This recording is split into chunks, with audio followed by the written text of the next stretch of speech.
Mga kautol, yan, good morning po. Yan, bali ngayong araw pong ito mga kautol ay tayo magti-training ng kabayo ni tatay. Pinuturuan po sa atin. Puntahan ko daw po muna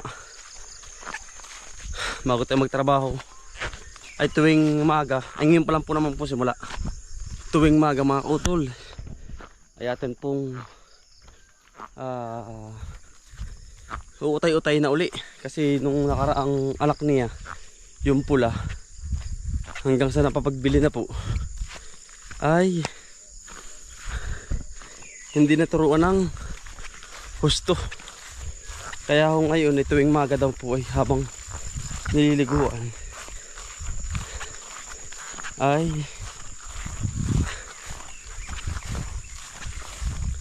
atin pong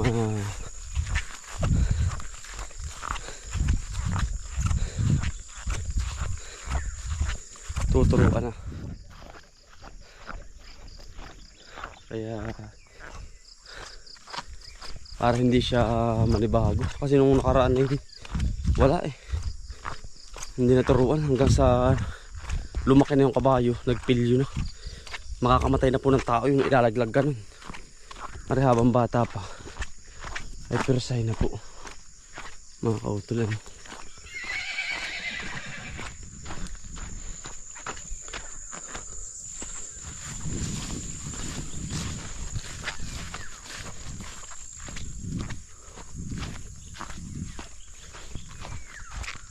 Mga kautol, tayo lang po mismo ang nagtitraining. Kasi si Utol Kambal hindi po sanay. At tayo po sanay at si Country lumaki na rin. Dati rin po magkakabayo. Kaya nga lang, pagtitraining ay may hirapan. Kailangan medyo fitness. Katulad, medyo ako may pet-pet ng konti. Pero kaya ko naman na ano yung kabayo mga kautol. Kumbaga kontrolin. Pero laging tatandaan ninyo kapag magki-training po kayo, huwag po sa ganitong lupa, pirming tubig. Kasi kapag yun ay halimbawa ay sa lupa, ari ho yung mabalian, madadala hanggang sa hindi mo masakin yung kabayo susunod mga kautol. Ganun ho.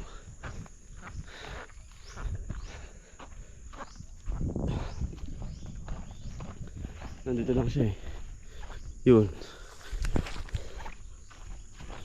Iba na yun, kabila. Pag sa tubig dumamba man siya mga kutulay, hindi siya maapektuhan. Yun yung anak ko, malaki na baka mamaya ay maging alam sa daan. Basta mga kutol, iba't ibang kabayo merong kabayong malikot at hindi mo maasahan sa daan. Pero kapag ganitong bata pa lang, alamin mo na agad yung kanyang kaisipan. Merong pilyo mga kautol, kumbaga hindi mo makakontrol. May mga ngagat. Kaya ako naman po sanay sa kagat. Marami pong kagat, sipa ang aking naranasan noong ako'y nagkakabayo pa ng pilyo, mga ngagat. Yan. Yan po si Ibana at yung anak. Yan. Malaki na po magiging yan. Hanggang sa wala na siyang matutunan dito sa atin mga kautol. Kaya tuwing maga ito ko lang mga kautol, hindi pa tayo nagbablog nun. Ito si Ibana ay walang iba kundi katulad ng kanyang anak na wala ding alam na karga, sakyan, hipuin. Ito po ay nakalalaglag na ako dito kay Ibana nung siya ay bata pa. Ganyan ka kalaki. Yung po ganyan kalaki na nabili. Yan. At ngayon naman ay yung anak naman niya ang ating tuturuan. Marami siya naging anak, 3. Mga kautol, isa namatay, yung isa pinagbili, pangatlo ari. Na isang muro ang tawag yan may sulangot. Yun ang ano niyan. Yan. Turuan natin siya kung paano natin siya aariyahin mga kautol. Kasama siya yung laging kasama yung lagi pong kasama niya yung kanyang Dito na po kami mga kotol. Titrainingin na natin. Palagi tayong bago tayo mag-training mga kotol, mag-umpisa. Lagi tayong mag-arasal. Yan. At sana'y gabayan tayo ni God na maayos na pag-training sa ating bagong kabayo na bago pa lang masakyan. Sana'y gabayan nyo po ako. Napakadelikado nito mga kotol. Huwag nyo pong gagayahin mga bata. Professional lang gagawa ng ganito. Meron po mag-training at nakakabali po yan. Kaya sa tubig, anytime bumagsak ka man, pwede ka pang maayos ang ang bali. Kapag ka ganito, hindi kaya mga kotol. Pagka ganyang batuhan. Kaya trainingin natin na maayos.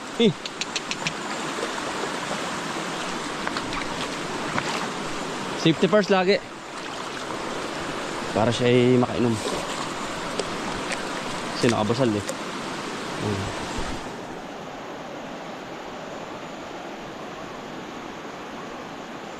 Kauna-unahan, sasakyan ng kabayo. Aynahin bago tayo pumunta ron sa gitna. At ang bisiro ang ating kauna-unahang sasampahan. Umpisa pa lang. Dadamba-dambahan na natin. Hindi siya makakasipa eh. Isal po muna tayo. Yan. Sana gabayan tayo ni God.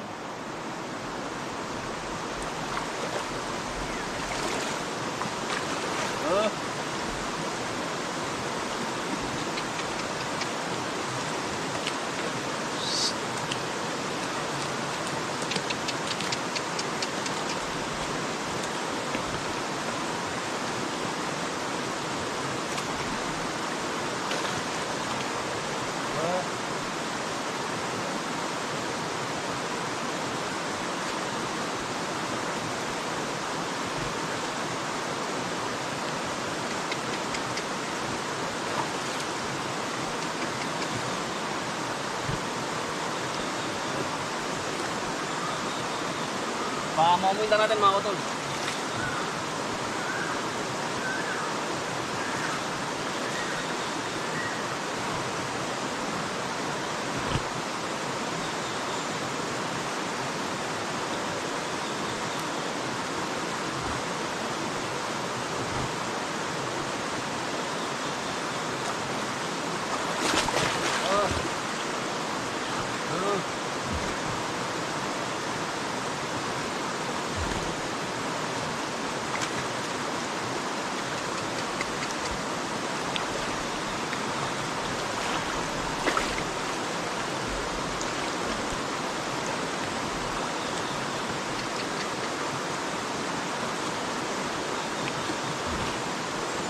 Training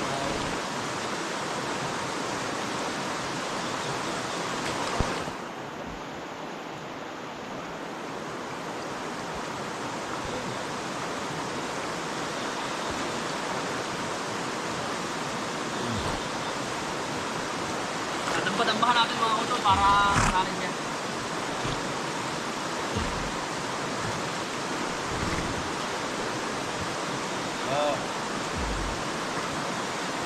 Tayo lang para po hindi siya mabigla.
hirap. Mga utol, tayo.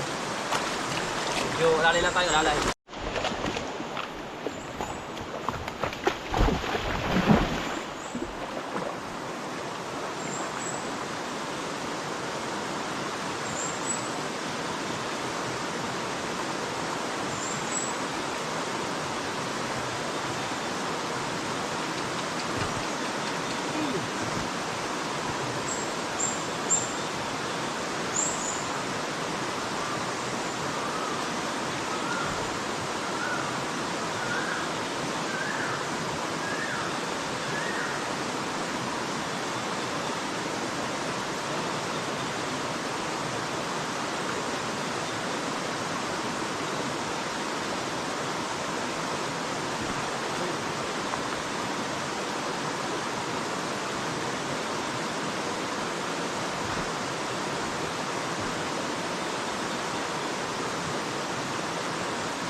Hirap talaga mag-training mga utol.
Ganun mga utol, mahirap.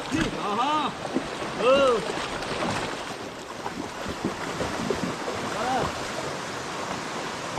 Napakahirap mag-training.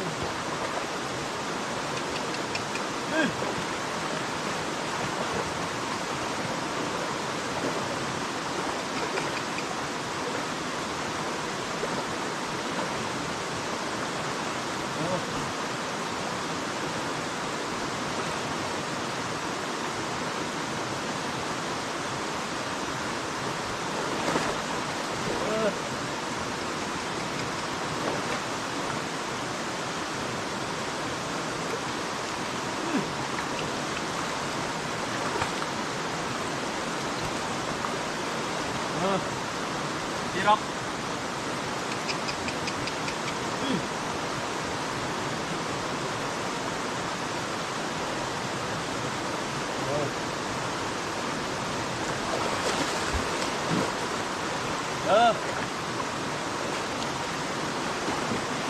Tayo tayo mga utol.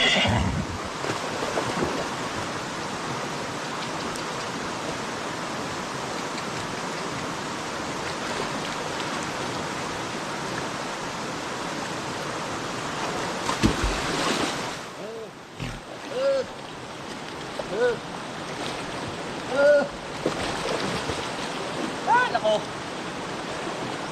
Training nga naman.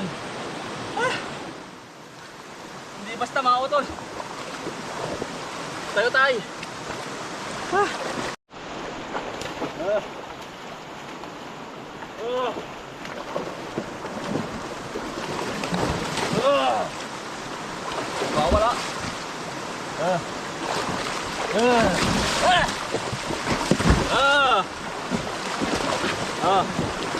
Kailangan na makautol na eh. Kaya naman mag-training. Talagang. Huwag niyo pong gagayahin yung mga kutol. Delikado yan. Wala, laging tubig.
Tingnan muna mga kutol. Grabe. Ayun o. Nahihipo-hipo na naman natin. Kumbaga nahihimas-himas. Yan, para huwag ba tayo pirsahin. Mga kutol, tayo po yung nandili na. Yan, nakaulan na po uli ang ating kabayo. Yan. Huwag na huwag yung pong gagayahin mga kutol. Tuwing maga lang. Ito ang pagkitraining natin para hindi siya mabigla. Pagkabisiro niya. Yan. Nasakyan na natin na talagang pagkakahirap mga kutol. Bababalian po tayo sa ating training. Pero ganun po talaga. Kaya napakadelikado kapag nasa lupa magti-training. Pero kapag sa tubig, mamagsak ka man, ayos pa. Ano po, ganun po talaga. Bago magturo at mapatraining mo na maayos. Pero kapag natuto naman yung asahan mo na pagkatuling-tuling noon mga kautol. Yun lang mga kautol, tayo naman pala tumawag si Mrs. Tayo po pala mag-aalaga ng bata. Yan mga kautol, nasa bahay na po tayo, nakahubad at mamahinga. Yan, bali tayo po muna mag-aalaga kay Bunso. Kay Andrea, say hey Andrea. Yan, pagka-amos. Say hi. Aba, wala po yung kanyang nanay at nasa school. Nagigising-gising lang, iniwanan po sa atin. Say hi muna. Where's your eyes? Where's your nose? Nose. Magaling po yung mag-aral. Nose, mouth, ear. Say hi. Hi. Abo. Huwag na kahiga. Yan, tayo po muna mag-alam. Buong maghapon, kala ko magkatrabaho tayo mga kutol ay. Tumawag po si Mrs. Dini sa aking kanina nung training ay di maghapon po. Tayo din sa bahay. Bukas po agad na tayo magkatrabaho. Yan mga kutol, ingat po palagi at huwag pong akong gagayahin sa bawat pag-training ng kabayo. Kailangan po may mga alam talaga. Ano, at nadali po yung ating paa, nadaganan kanina nung inahin. Pero okay lang, ganun po talaga. Yan lang mga kutol, ingat po palagi.